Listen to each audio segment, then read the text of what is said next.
नमस्कार दोस्तों, डॉक्टर राज क्लासेस में आपका एक बार फिर से बहुत बहुत स्वागत है। अपनी पिछली वीडियो में हमने मौर्य साम्राज्य के पतन के प्रत्यक्ष कारणों के बारे में पढ़ा और उसके बारे में जानकारी इकट्ठा की। अब हम थोड़ा इतिहास को और आगे बढ़ाते हैं और इसके अप्रत्यक्ष कारण के बारे में जानते हैं।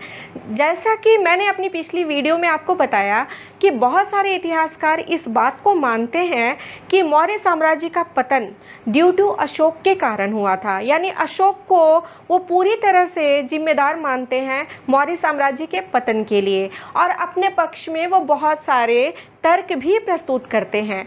तो अशोक को मुख्य रूप से मौर्य साम्राज्य के पतन के लिए जिम्मेदार मानने वाले इतिहासकार जो हैं वो हैं पंडित हरप्रसाद शास्त्री।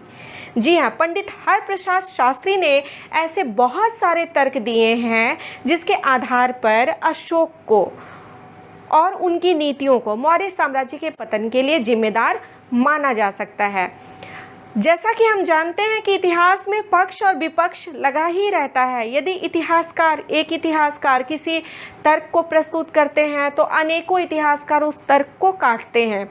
तो ब्राह्मणों के प्रति जो नीति है अशोक की, इसे मुख्य रूप से उत्तरदायी मानते हैं पंडित हरप्रसाद शास्त्री, और उनके सारे पॉइंट्स को, यानी उनके सारे तर्कों को काट देते हैं हेमचंद्र राय चौधरी। मतलब ये हेमचंद्र राय चौधरी जो इतिहासकार हैं वो पंडित हरप्रसाद शास्त्री के सारे तर्कों को काट देते हैं।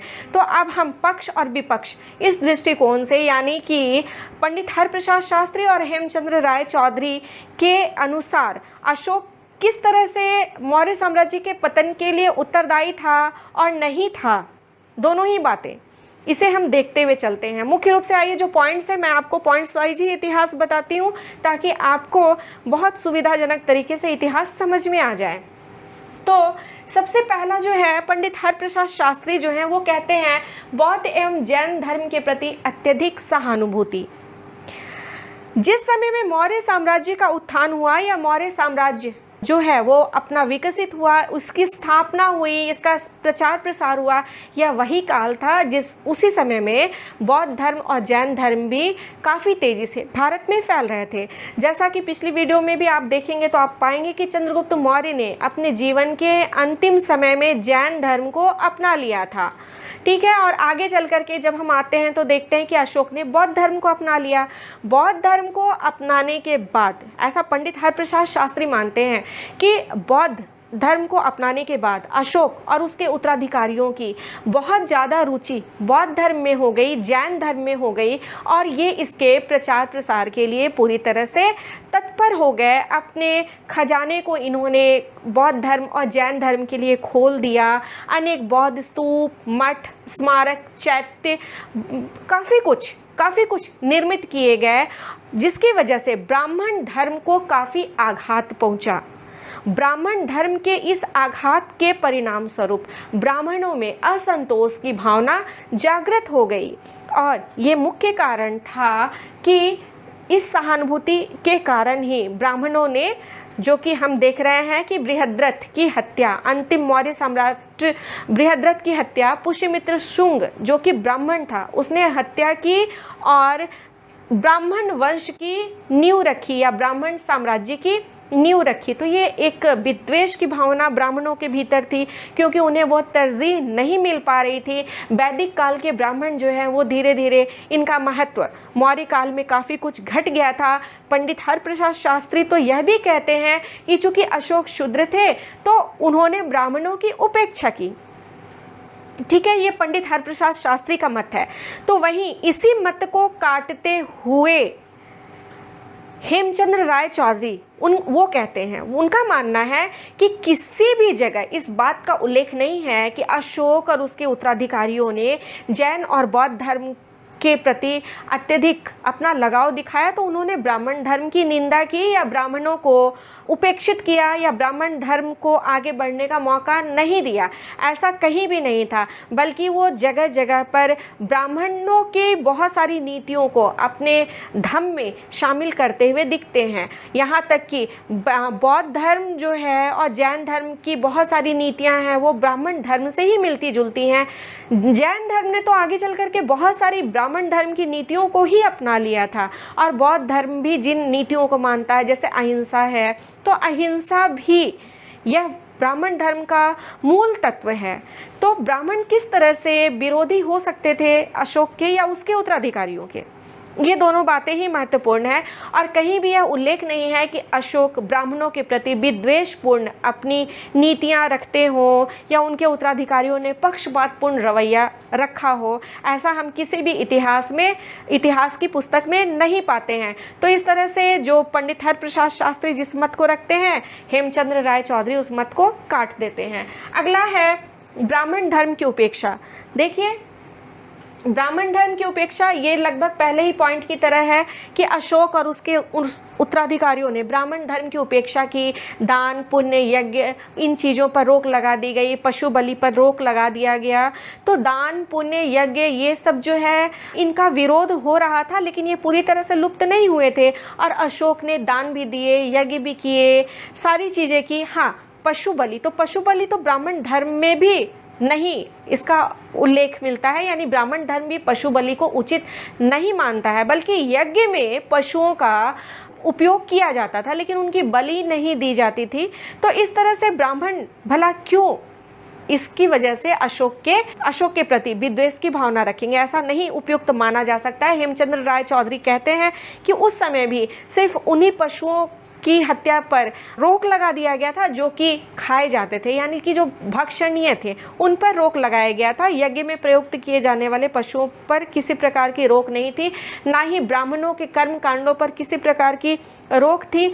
यहाँ तक कि अशोक ने जिन धर्म महामात्रों की नियुक्ति की, तो ये इनमें से बहुत सारे ब्राह्मण थे।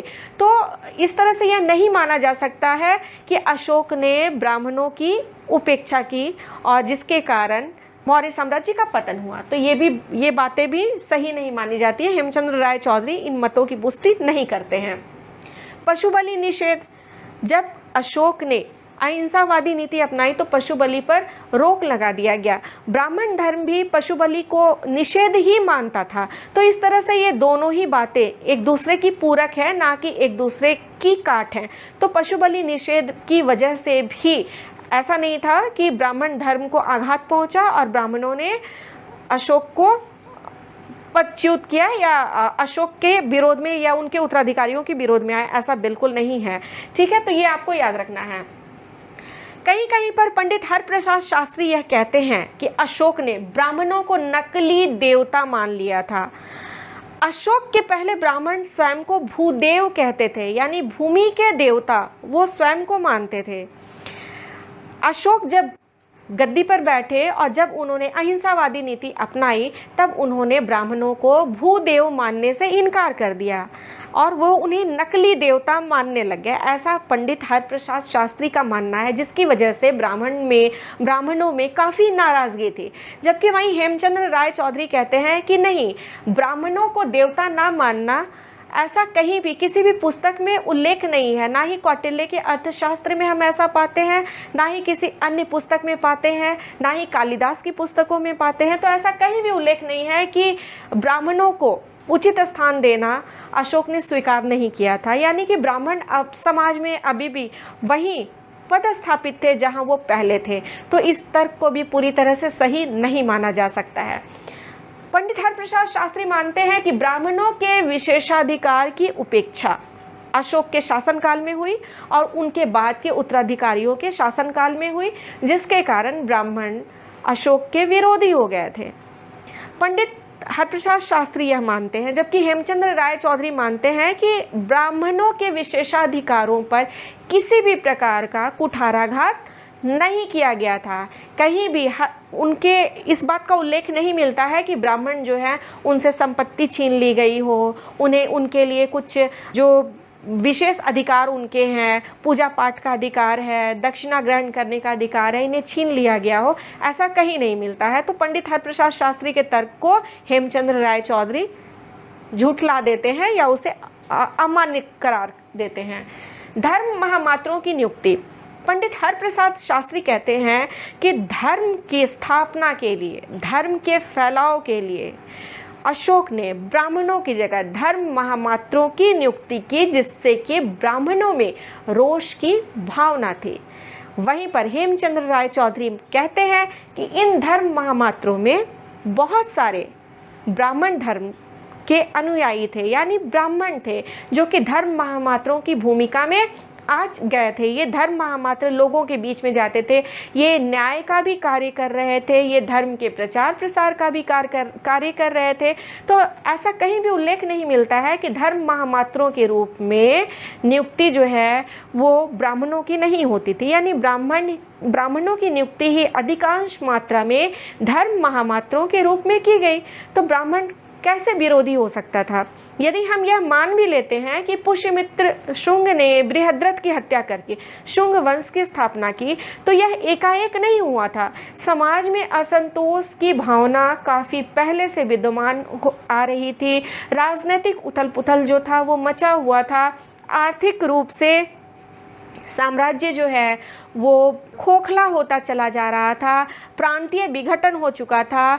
तलवार की जगह लोग शासकों में कायरता की भावना भर चुकी थी। तो ऐसे अनेकों कारण थे। सिर्फ एकमात्र कारण ब्राह्मणों का विरोध, इसे कहीं से भी उचित नहीं माना जा सकता है। और यही कारण है कि पंडित हरप्रसाद शास्त्री के सभी मतों का हेमचंद्र राय चौधरी ने खंडन किया है। आगे चलते हैं दंड समता एवं व्यवहार समता की नीति। यानी कि अशोक और उसके उत्तराधिकारियों ने दंड में समानता और लोगों के प्रति व्यवहार में समानता की स्थापना की, और जिसके कारण ब्राह्मण जो समाज में उच्च प्रतिष्ठित थे वो भी सामान्य लोगों की श्रेणी में आ गए। यदि ब्राह्मण कोई अपराध करते तो उन्हें दंड भी मिलता, और वो अगर उनके साथ भी उसी प्रकार का व्यवहार होता जो कि अन्य जातियों के साथ में या अन्य व्यक्तियों के साथ होता था, जिससे ब्राह्मण स्वयं को अपमानित महसूस करने लगे। ऐसा पंडित हरप्रसाद शास्त्री का मानना है। जबकि हेमचंद्र राय चौधरी ऐसा मानते हैं कि दंड समता और व्यवहार समता, इसकी स्थापना का मुख्य उद्देश्य समाज में समानता, कानून की नज़र में समानता, एक समान समाज की स्थापना के लिए किया गया था। और कहीं भी ऐसा उल्लेख नहीं मिलता है कि पहले, यानी अशोक के पहले, ब्राह्मण यदि किसी प्रकार का अपराध करते थे तो उन्हें दंड नहीं मिलता था। ऐसा कहीं उल्लेख नहीं है, बल्कि यह उल्लेख है कि यदि ब्राह्मण भी किसी प्रकार का अपराध करते हैं तो वो भी समान रूप से दंड के भागी है। यहाँ तक कि कौटिल्य अपनी पुस्तक में कहते हैं कि ब्राह्मण यदि अपराध करे तो चूँकि यह वर्ग जो है वो समाज को रास्ता दिखाने वाला होता है, सर्वोपरि होता है, इसलिए ऐसे व्यक्ति को दुगुना दंड दिया जाना चाहिए। यानी जो कुछ भी है वो समाज को एक रूप बनाने के लिए, समता स्थापित करने के लिए दंड की समता और व्यवहार की समता, इस नीति का अनुमोदन किया गया। तो ऐसी बहुत सारी बातें थी जिनके आधार पर पंडित हरप्रसाद शास्त्री ने यह मानने की या बताने की कोशिश की है कि ब्राह्मणों की उपेक्षा, ब्राह्मण वर्ग की उपेक्षा ऐसा मुख्य कारण था जिसके कारण अशोक और उसके बाद के उत्तराधिकारियों ने मौर्य साम्राज्य के लिए एक खतरा उत्पन्न कर दिया था। हालांकि इतिहासकार अन्य इतिहासकार इन बातों से सहमत नहीं है। वो अलग अलग अपने पक्ष को रखते हैं, अपने मत को रखते हैं। वो कहते हैं कि आर्थिक रूप से साम्राज्य खोखला हो चुका था। अशोक की अहिंसावादी नीति ने, उसके तलवार छोड़ देने की नीति ने, जिसके कारण सेना जो है वो खोखली होती चली गई, सेना कमज़ोर होती चली गई, जिसके कारण मौर्य साम्राज्य का पतन हुआ। तो अशोक जिम्मेदार तो था, लेकिन सिर्फ उसकी ब्राह्मणवादी नीति जो है वो मौर्य साम्राज्य के पतन का कारण बन गई। इसे पूरी तरह से सही नहीं माना जा सकता है। हाँ, ऐसा हो सकता है कि ब्राह्मणों का एक वर्ग अशोक और उसके उत्तराधिकारियों के कुछ कार्यों से रोष में हो, खफा हो, लेकिन मुट्ठी भर ब्राह्मण वर्ग जो है वो किस तरह से पूरे के पूरे मौर्य साम्राज्य को पलटा सकता है, यह सहमत नहीं है। इतिहासकार इससे सहमत नहीं हो सकते हैं।